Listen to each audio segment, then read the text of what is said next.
final meeting of the fiscal year. We all know we have July and August off and then reconvene in September. So I'm really excited about our speaker today. Farmers markets are gearing up next week. I'm a big proponent of buying local and eating local if you can.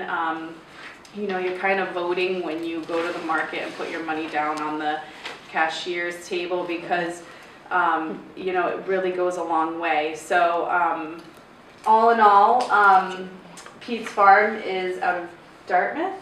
Yes. And Scott is from Peets Farm, and he's going to be talking to us today about his poultry farm, which I'm really excited about because normally we think of vegetables, but I love eggs and chickens and stuff like that. But so he's going to talk to us, and hopefully we can get the word out because he is fairly new in the area, and then we'll hear from April as well. So okay, take it away. Hello, everybody. Hi. Thank you for, inviting me and listening to me talk about my farm. I actually grew up in New Bedford, so I'm a city kid. Had little, my uncle had a small farm in Cushionett, and I spent a lot of time there as a kid, but never really thought about farming or anything as a career. But now I'm starting a whole new thing in my family, and I'm gonna hopefully pass it on. Should we turn the lights down? We can if you'd like. All right, I'll try to see how it does. All right, so who is Peets Farm? Well, we're a veteran-owned, family-run, sustainable farm. We specialize in poultry and livestock.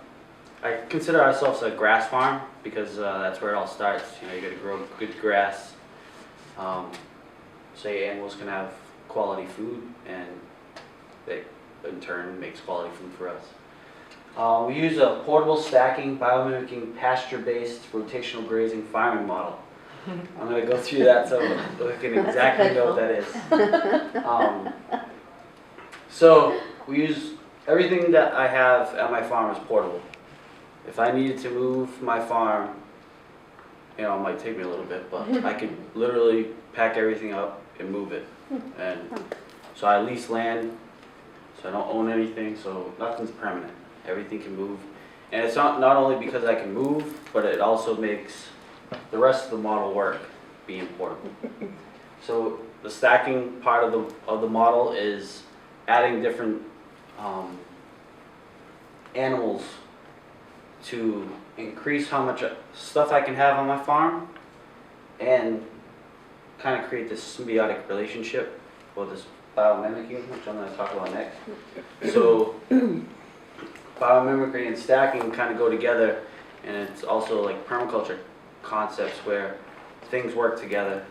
So I have all the poultry, and I have sheep and goats, and we're getting cows soon. And so what happens is my sheep will graze down a paddock. I give them a paddock, 1 day's worth of food. They'll eat that down, and then they get moved the next day to a new paddock. So every single day, all my animals get moved. So they get fresh new grass, and so what happens is after the sheep move, a couple days later, after the flies have landed on the manure and start laying eggs, the larvae start to hatch, and then we bring in the chickens and the ducks. The chickens and the ducks spread all that manure out for us, and they also eat all the larvae of the flies and stuff and the bugs, so that gives them protein, and it gives them so you keep doing that movements, and you can keep adding different animals to the mix and keep doing those kind of relationships all around the farm. And the best part about that is it's not just one big field and you got a whole bunch of one animal in that area. Now we have a whole bunch of animals that can work together, and so you can increase your stocking rates and stuff like that. So we use biomimicry type techniques, like I was saying. So we got the poultry that follow the sheep, and where we see that in nature is where the bison used to go on the plains, and you'd always see birds following. Or in Africa, you see rhinos grazing and moving, and then you see, different birds always following these animals. So pasture-based system is pretty self-explanatory. We use a lot of pasture, and so if I have a big field and you just let your animals go in it, you lose a lot of palatable food because they're trampling it. They're gonna go for the ice cream first because they're not, you know, they're like kids. They want the ice cream, the best stuff. So they're gonna trample over good food, but not their favorite thing, and they're gonna manure on it. So that creates a, you know, sanitation issue. So I can take one piece of pasture and break it up into paddocks, day paddocks, and by the time I'm through, I could put them on the first one again because it's already grown back. It had its rest period. The grass has grown back, and now even better because it's been fertilized and, you know, had a little bit of destruction, which everything needs a little bit of destruction. It's kind of part of the life cycle. So you get the little bit of destruction that helps promote new growth. So, and I kind of explained the rotational grazing. Like I said, I move them every single day, and they get brand new grass. You know, like I said, that it creates a better sanitation thing by moving them, increases your stacking rates, and it helps create quality food because now you, like my chickens, so they eat bugs, they eat grass every day. You know, they get sunshine, air. If anybody's ever seen pictures of what chicken house looks like, I mean, they get no sunlight, no air. I mean, they get fans blowing on them, but they're in the fecal dust. They don't get, you know, grass to eat or anything like that. So, I mean, you can only guess. The better you put your food, I mean, the better you raise your food, the better quality of nutrients you're going to get out of it. So that's kind of one of our bigger things is clean food, sustainability, and education. Some of our most important philosophies. So I'm kind of a bad businessman in the sense where like the philosophies of what I do and why I farm is a lot more important than making money, which obviously my wife doesn't like. But I know that eventually, as I do what I do, and I believe in it so much that eventually it'll catch on, and people are slowly realizing like where our food system is in our country and where it should be, and I'm hopefully where it should be. But we try to do everything sustainably, so we try to use less fossil fuels. We do a lot of stuff by hand and stuff. I mean, we do probably the least sustainable thing I do is I have to drive to my farm, which is a problem because I don't live there. But everything else we try to do as sustainable as possible. We have clean food, so that means I don't use any antibiotics or pesticides or anything like that. Everything we use a lot of like holistic type stuff. So I'll give all my animals garlic and apple cider vinegar and different things like that that help promote health and stronger immune systems. And with the system the way it is already, it's already giving them a healthy environment because they're not sitting in their manure all the time. They're getting the fresh air. So they're already on the better path, being healthy. And then by using holistic type stuff that just help improve their immune systems and stuff like garlic, we don't have to use medicines. So some of our goals are to include bringing our community together, help reconnect culture with the quality of nutrient-dense whole foods. So, like I've been saying, that's our goal, is to create this quality food that I'm passionate about, and reconnect people with that. And it's tough. It's tough to sell somebody an egg. You know what I mean? When you look at it, it's just an egg shape.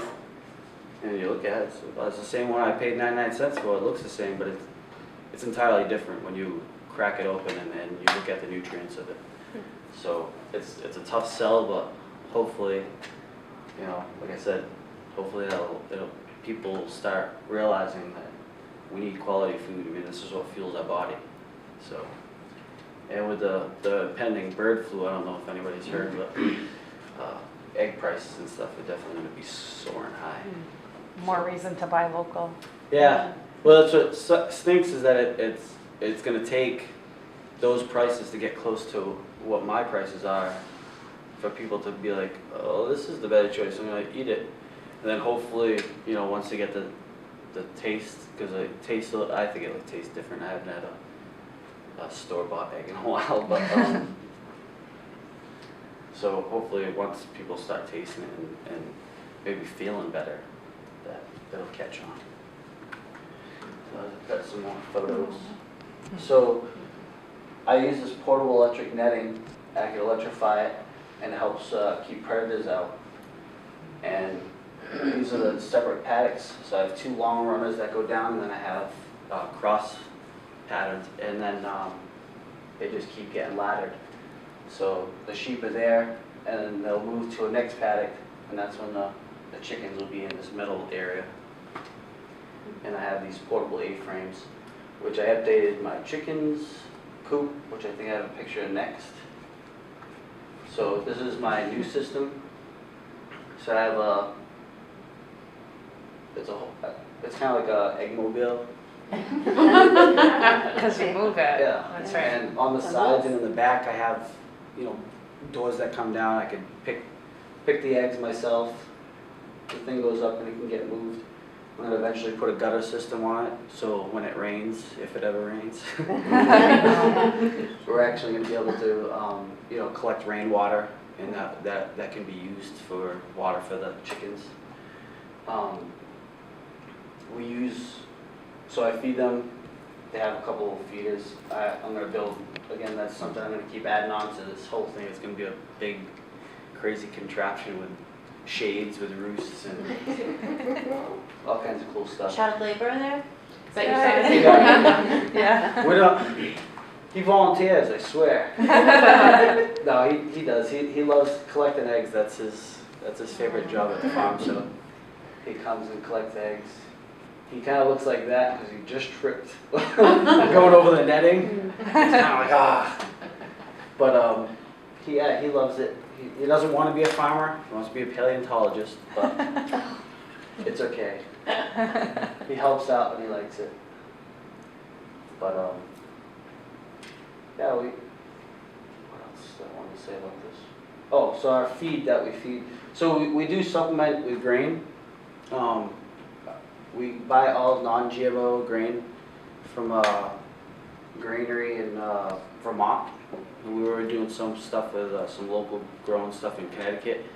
But we like the Green Mountain stuff from Vermont. And it's all non-GMO. And it's more of a supplement because, like I said, they got all this fresh, clean grass here, and bugs, and it's insane. Like I moved them. We have like a pond that's close on the property, and they've been finding frogs. And they'll eat the frogs. The chickens will eat the frogs? Yeah. Wow. So they eat all kinds of different protein sources. Yeah, that was going to be my question. That's what they want, right? They don't Yeah. eat like mushrooms and... Do they eat veggies? Yeah, they do. Chickens are omnivores. Oh, so okay. They're just like us. They eat veggies and protein. So when you see like vegetarian diet, you know that they're forcing the chicken not to have a full balanced diet like it needs. You know, I mean that's a whole, I guess, personal thing. I guess because you know there are vegetarians and vegans, but for me, I like to give my animals exactly what they want to eat. How difficult is it to get like credentialed to be, for your eggs to be considered Organic? Organic, or, you know, like with the claims like, you know, like the grass-fed, the organic, the no antibiotics, all that stuff, like you have to... If you want certain certifications, you have to go through a process. I don't really believe in those things. My thing is, if you want me to prove what I do, come to my farm. I'm a transparency farm, so anybody can come, call me up, say, hey, I want to come see what you do, how you do it, you're welcome to come. I believe in that more than, because we have the USDA stamped certified organic, which, you know, it's good because you want to believe in the government has your best interest at heart, but for me, there's so much of a paperwork hassle, a lot of money to be certified organic or other certifications. It's insane. And really all it is a trust thing.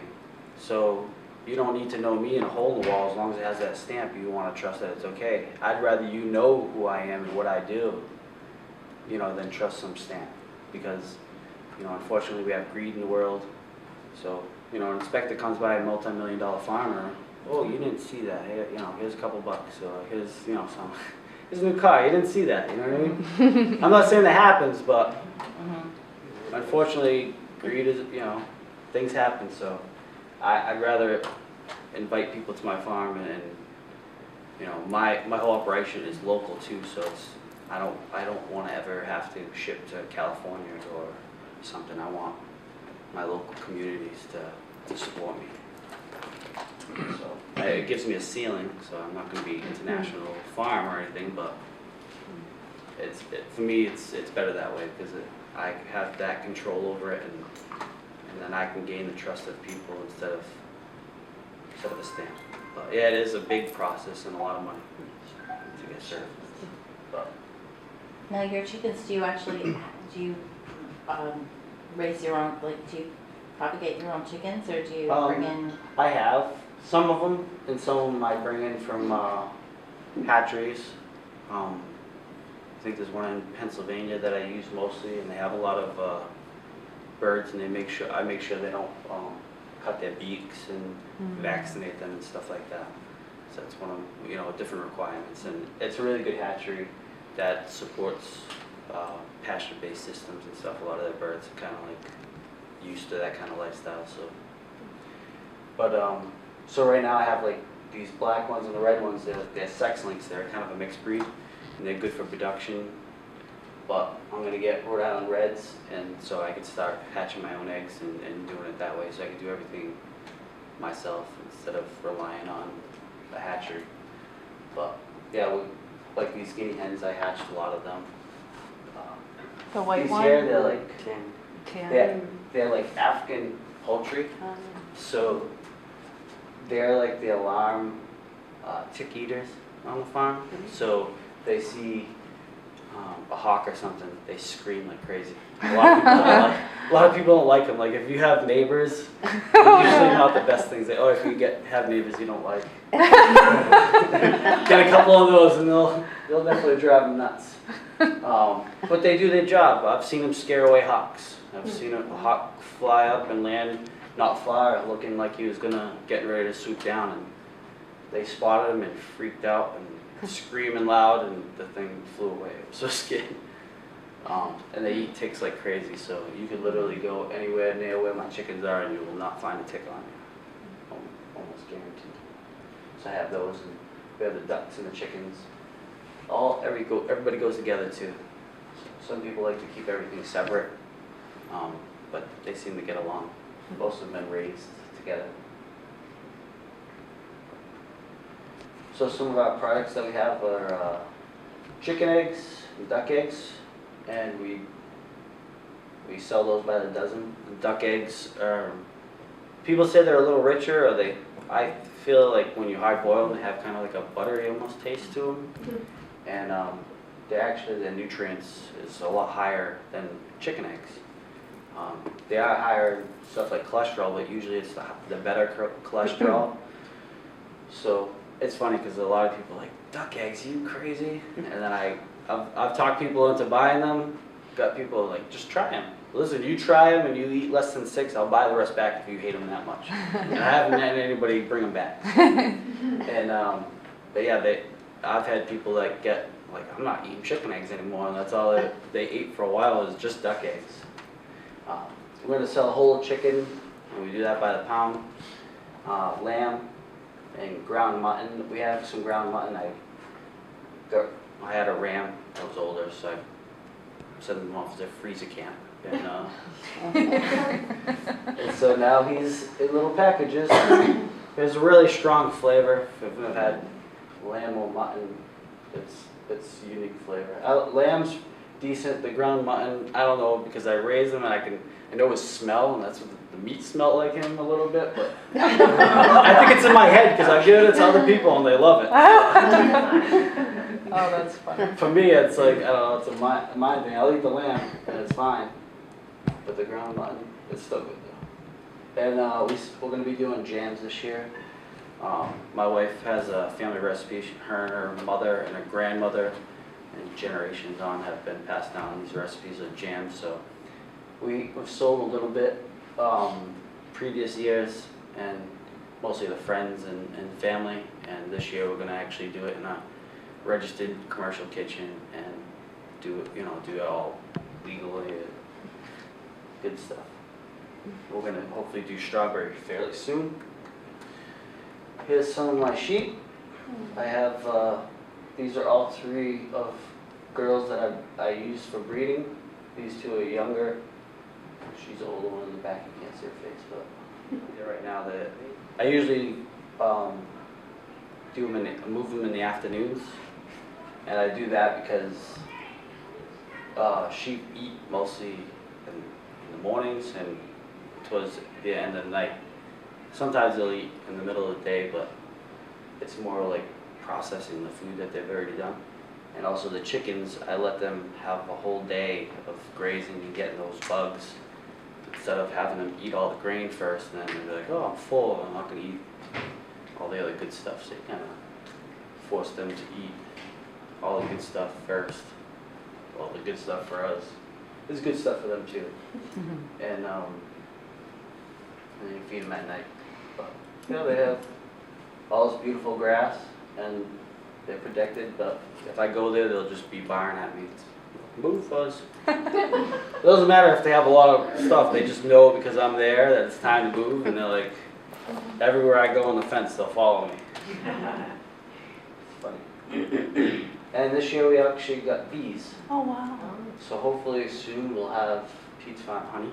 Great. I started, actually, I got into farming was through bees.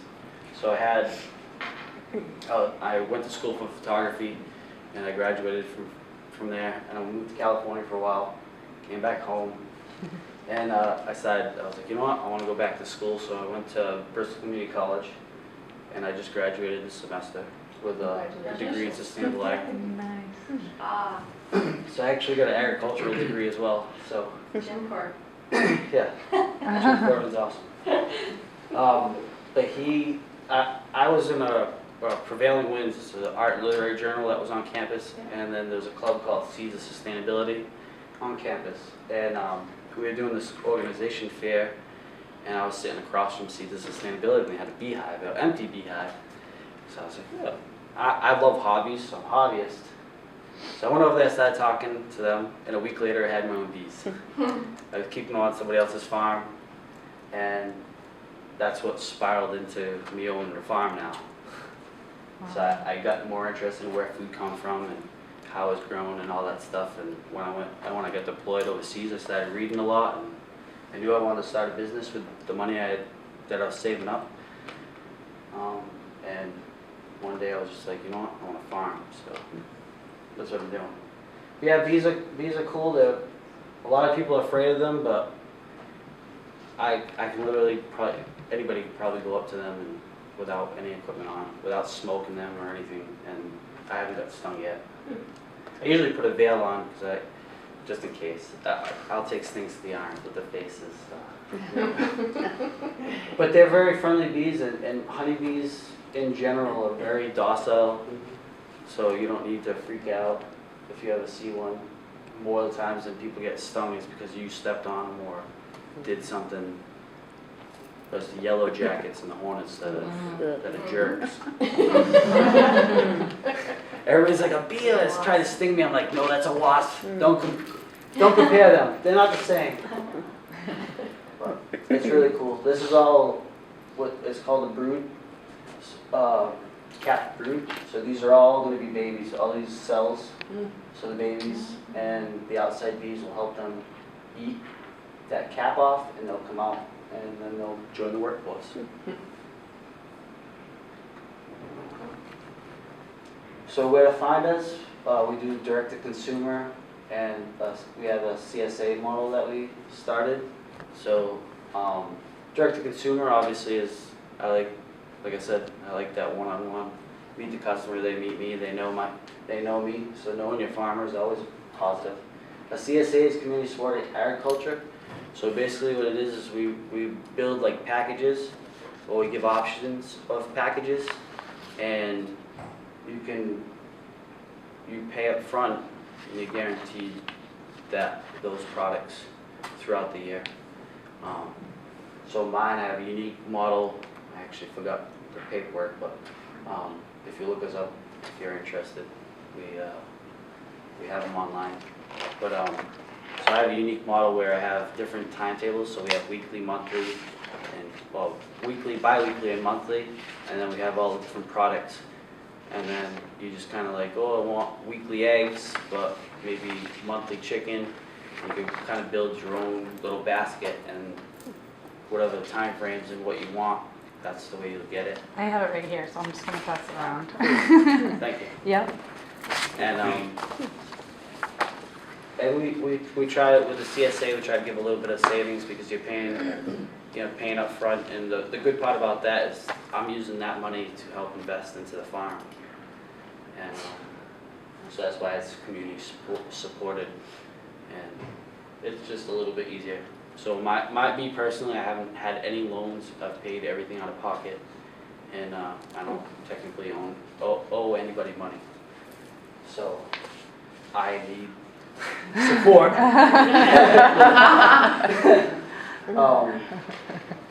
So we're at 3 farmers markets this season. So actually the first one starts this Saturday in Westport Farmers Market on Drift Road.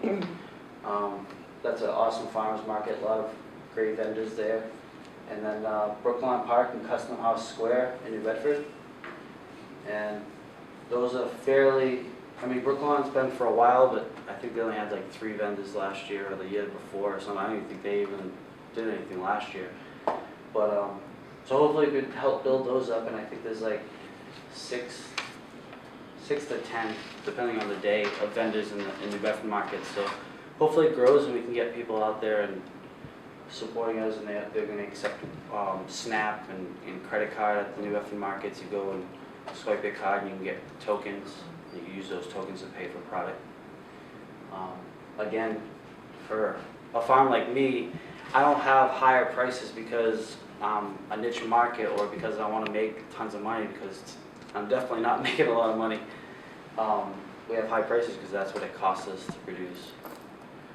So I'm not buying the $8 bag corn to feed my chickens.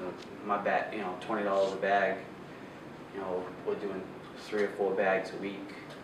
So it starts adding up, that kind of stuff. So, and then all the regulations. So I had to go to the Board of Health, and I have to get a retail food permit and all this other stuff. So all that stuff adds up, and that's why we have higher prices in the supermarket.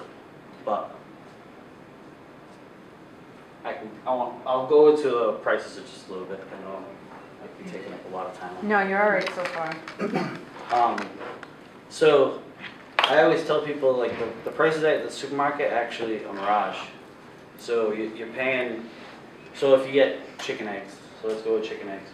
All right. So if you buy them for $1 a dozen, you're like, oh, that's cheaper than $5 a dozen. Sure, but you've already paid the other $4 or more in taxes that go to subsidies that subsidize the corn that gets fed to these animals. So the government has these government subsidies to commodity farmers like corn, soybean, which is all stuff that they use for chicken feed, and unfortunately cows, although they shouldn't eat any of that stuff. So what happens is, the corn farmer says, hey, I'm producing it, but it's like $6 a bushel, or however, a ton, $600 a ton, so, whatever you want to do for money-wise. So the government's like, all right, pay, give the chicken farmers it for $1, and we'll give you the other $5. So, essentially, you've already paid into that whole system. To pay $1 at the supermarket, put it all together, you've probably paid more for your dozen bags than what you would have spent it with me that don't. I don't even buy into that system because none of the foods that are organic or anything like that are subsidized. There's no organic farms that are subsidized. Only, excuse me. It's only GM crops and stuff like that are subsidized.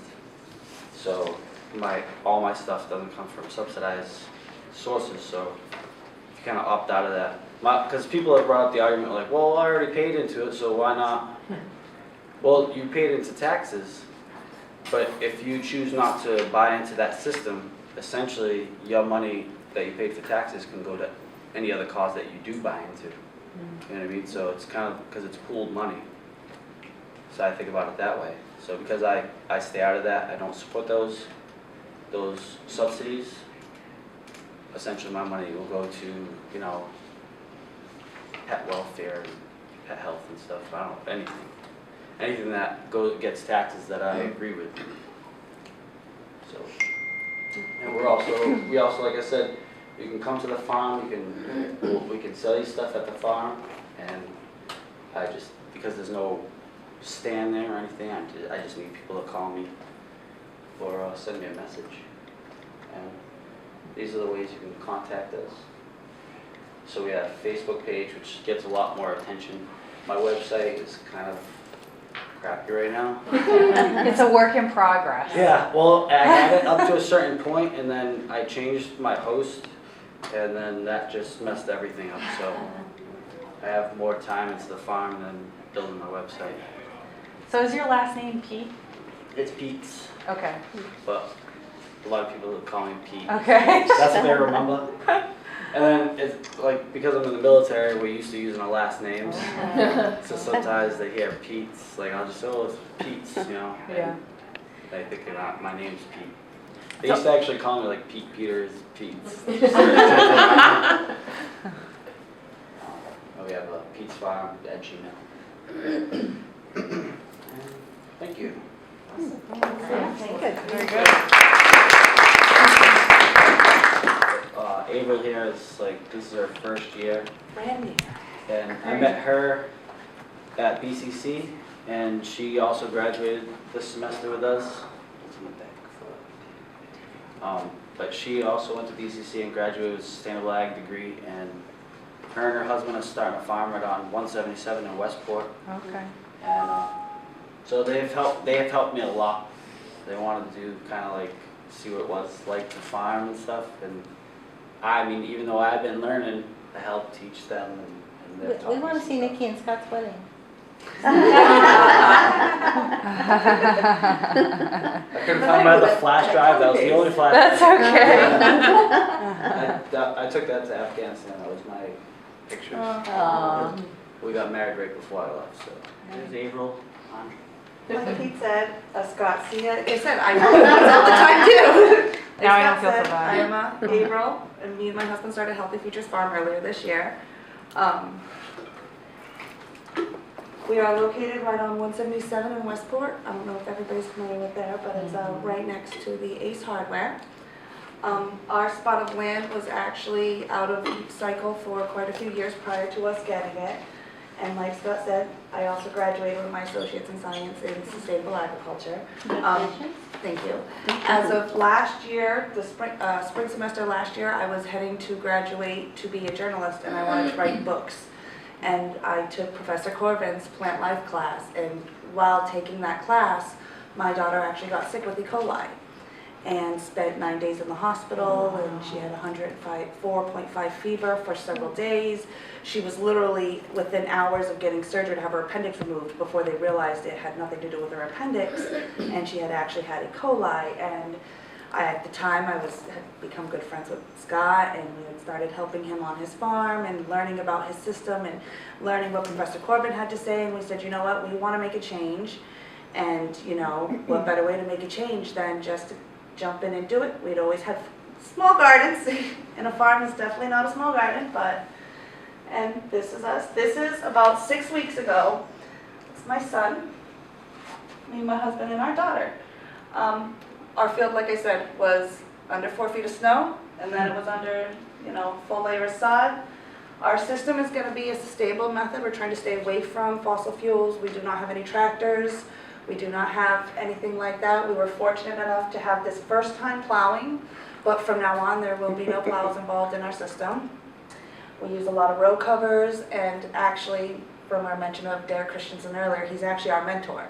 So he's helping us learn the different techniques we need to learn to grow healthy crops by repairing the soil and growing healthy soil. Because if you have healthy soil, then your plants will naturally grow to have a healthy immune system, and they'll be less attractive to bugs because bugs prey on the weak. So if your plants are not weak, then they'll have less bug pressure. And like I said, we do a lot of things like row covers. This is our field, like I said, about 8 weeks ago when the snow first started melting and we first started our work and picking lots and lots of rocks, and like I said, we do everything by hand. And this is all the stuff we're growing right now. And like I said, we are focusing on nutrient-dense foods. Professor Corbin made a comment in one of our classes about how now an apple has 1/4 of the nutritional value of an apple from 50 years ago. And we wonder why we're having health issues. If one apple cannot sustain us, we got to eat 4 apples. Not only are we getting 4 apples, you're getting all the calories, the sugars, all the things that come with it. So if we can promote healthy foods, then you don't need that. I make a comment about how my husband used to eat a steak. I'd go to the grocery store and buy steaks. My husband ate a steak. We start purchasing steaks from, places like Round the Bend, other local grass-fed, naturally raised animals. You eat a smaller steak and you feel satisfied because that steak is now providing you with all the nutrients you need. So you don't need to overeat it. This is some of our broccoli. I'm proud of it. My husband was against growing broccoli, but I love broccoli. So I said, we got to grow a little bit of broccoli, and he's loving our broccoli right now. And some lettuce, some radishes and potatoes. And I like this. I don't know who wrote it, but it says, this lifestyle isn't about animals. It's about beliefs and values passed down through generations, ensuring things are left better for those yet to come. It's all about the legacy. And that's what we're trying to promote. Our children are at the farm with us all the time. I work with the Destination Imagination children in Westport, doing appraisals and things like that for their competitions, and they've all been invited down to the farm, and we're working to get everybody involved. I've worked with a couple local stores, so hopefully our farm stand will be up and running in about 2 weeks, and we will have stuff, but we're working to get nutrient-dense foods into local community stores, into neighborhoods where their corner store may contain, juice that is really Kool-Aid and, overwhelming amounts of processed snacks. We're trying to get produce into there with a system for them where the store doesn't feel like they're taking a loss, but they're giving the opportunity to the children to get that chance, because if you get the children eating better, then we have an opportunity to change things. We're working on carbon sequestration. We use a lot of cover crops, and like I said, working on making the ground better to grow better plants. Like I said, this is our first year, so we're only about, a few months in, but I think it'll be good, because like Scott said, we believe in the system and we believe in the plan, and we want to do a lot of community things to bring people into the farm to see how their food is grown and to really recognize it, and work a lot with like soup kitchens and things like that to make sure that everybody has access to good, healthy food.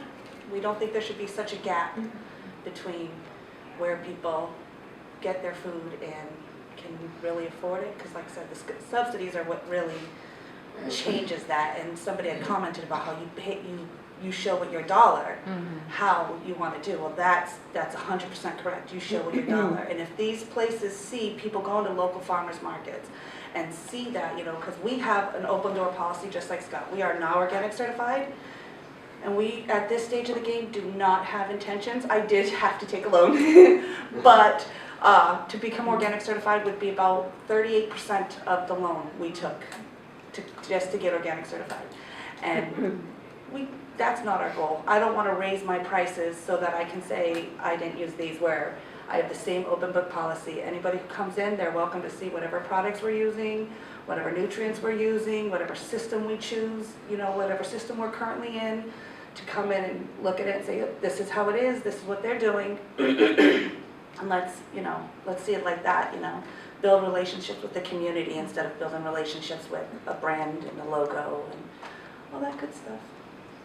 Oh, this is great. So if anybody has any questions, yep. And not really a question, but You're both graduates from BCC. I Yes. work at BCC as well, and it's a lot of work what you're doing, and I commend you guys for everything that you're doing. But you do have resources. You might want to talk to some of the people in the internships and externships at BCC that can help you. Moving all those stones, and it's great hands-on experience for people coming up and through the system as well. I can help connect you with some of those people, and Jim Corbin, of course, can as well. But you might want to think about doing some of that stuff so that you're kind of returning back what you learned to on a hands-on experience for people. Absolutely, absolutely. I had expressed to Jim in the past that once we were up and going that I welcomed bringing students down to see what was going on and get a chance to see how it is, and there's a couple other people in our class of ag graduates who I've expressed to them they're welcome to come down and hang out, work hard, not work, see what it's really, because it is definitely not gardening. Like my son is 10 years old and he's autistic and we're working on things and he says, oh, we're going to the garden today. And it's like, well, we're not going to the garden. We're going to the farm. Trust that, There's a difference when you're using a rake to rake out 2.8 acres and opposed to, my 30 by 30 garden. But like I said, we do, and like I said, our goal is to really show other people that this is what the future is going to be. The future is that 100-mile diet. The future is knowing your farmer and knowing, I'm also a master gardener through BCC. Actually, me and my husband both graduated out of the master gardener program there, and we're certified with that. And people are like, oh my God, I can't believe you're starting a farm and you're still doing that. And I'm like, that was where our passion began, is we believe a lot in the small gardens, and that's what's really going to be what changes future generations, is everybody having their own small garden and being able to work a system and a bartering system where, I have too many tomatoes. Well, you know what? She has too many cucumbers. Let's switch them and let's have some salad. You know what I mean? Work systems like that so everybody gets more accustomed, and then, like I said, you build those relationships with people. It's not just, oh, that lady who lives down the street. It's, oh, that's Sally, and, she grows a heck of a tomato, and her moms are beautiful, and, the kids go and play in their strawberries, or whatever their situation is. It ties us back into that community atmosphere and gets us away from, you go to the store, Stop and Shop, and you go to the teller, and then you go to this one, and then but you don't know that person.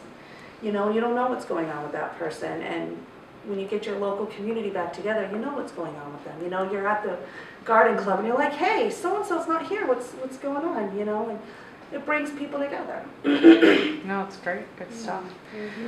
Well, thank you so much for 5 reasons to join SCWW.